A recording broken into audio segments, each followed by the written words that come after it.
He wanted to do as much as he could, as long as he could. If you go through his history and you see he did a lot of firsts, and in doing so, set precedent for others to follow behind. You know, a lot of folks know his NFL legacy, 14 years, 9 as a Pro Bowler, 2-time, NFL champion, 6-time, NFL, all NFL player, first African-American black player to coach full-time as assistant coach in the NFL and to be inducted to the Hall of Fame as the first defensiveman and as the first black member of the NFL. So this is big. I mean, this is a chance to celebrate and merge those two stories of the Coast Guard hero who was awarded the Silver Life-Saving Medal for saving 2 Coast Guardsmen.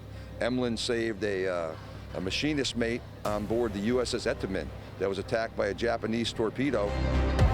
This represents a lot. We are naming the 45th fast response cutter that's actually going to serve on the pointy end of freedom over in Bahrain. Manama, Bahrain is part of the Coast Guard contingent there, what we call Patrol Forces Southwest Asia, working for the Navy's 5th Fleet under the U.S. Central Command.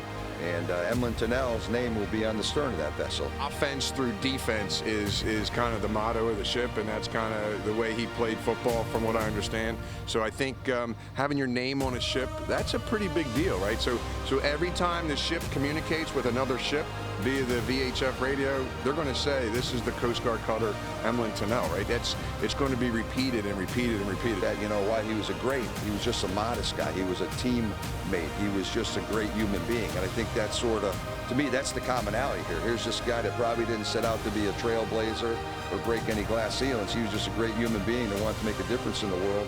And he did so both as a member of the United States Armed Forces, particularly in our Coast Guard, and he did so on the NFL gridiron, and he opened the pathway for a lot of folks to follow in his footsteps.